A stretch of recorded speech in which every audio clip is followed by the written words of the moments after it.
प्रधानमंत्री नरेंद्र मोदी के दिशा निर्देशों पर जीएसटी काउंसिल की 56वीं बैठक में बड़ा फैसला लिया गया। मुख्यमंत्री नायब सिंह सैनी ने बताया कि जीएसटी स्लैब में की गई कटौती से देश भर के उपभोक्ताओं, किसानों और उद्योगों को सीधी राहत मिलेगी। उन्होंने इसे एक राष्ट्र एक कर एक बाजार की दिशा में बड़ा कदम बताया। देखिए हमारी एक खास रिपोर्ट।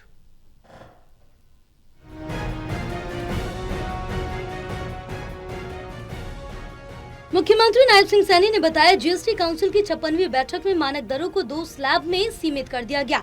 5% और 18%। अब केवल लग्जरी और अहितकारी वस्तुओं पर 44% जीएसटी लागू रहेगा। इससे न केवल उपभोक्ताओं को राहत मिलेगी बल्कि करदाताओं को कानूनी झंझटों से भी मुक्ति मिलेगी।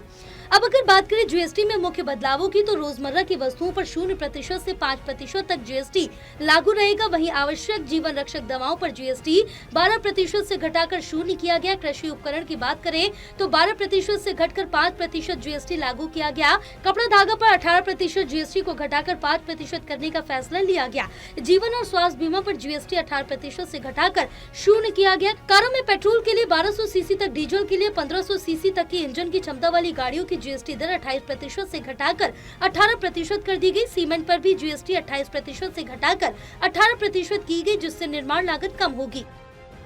मेरे किसान को इसका मजबूत लाभ मिलेगा, उसकी आय बढ़ाने में ये जीएसटी के अंदर एक महत्वपूर्ण कदम है।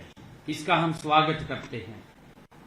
इससे किसानों के लिए कृषि उपकरणों की अमोनिया, सल्फ्यूरिक एसिड और नाइट्रिक एसिड पर जैव कीटनाशक और उर्वरक इनपुट्स जैसे पर अब 5% जीएसटी लागू होगी।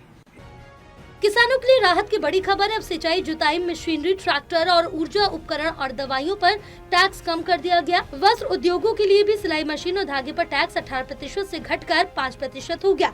बीमा और हेल्थ केयर सेवाओं पर जीएसटी को 0 कर देना सामाजिक सुरक्षा की दिशा में बड़ा कदम है।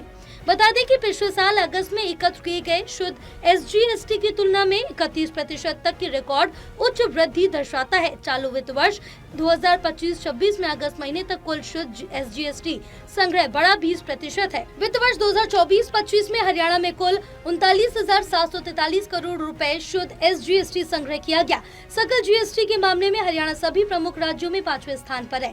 मुख्यमंत्री ने बताया कि हरियाणा देश के टॉप 5 राज्यों में शामिल है जिन्होंने जीएसटी संग्रह में बेहतरीन प्रदर्शन किया। 31% की सालाना वृद्धि के साथ राज्य ने राजस्व संग्रह में नया रिकॉर्ड बनाया है। जीएसटी संग्रह में वृद्धि हुई है। हरियाणा का शुद्ध जीएसटी संग्रह जो 2018-19 में 18,910 करोड़ रुपए था, जो बढ़कर के 2024-25 में 39,743 करोड़ रुपए हो गया है। यह 110% की वृद्धि है। अपनी अपेक्षाकृत छोटी आबादी और आकार के बावजूद हरियाणा एक अग्रणी कर संग्रह करने वाले राज्य के रूप में उभरा है। मुख्यमंत्री नायब सिंह सैनी की ये प्रेस वार्ता संकेत देती है कि सरकार न केवल अर्थव्यवस्था को गति देने के लिए गंभीर है, बल्कि जनता को राहत देने के लिए नीतिगत सुधारों को तेजी से भी लागू कर रही है। Haryana desk, total news.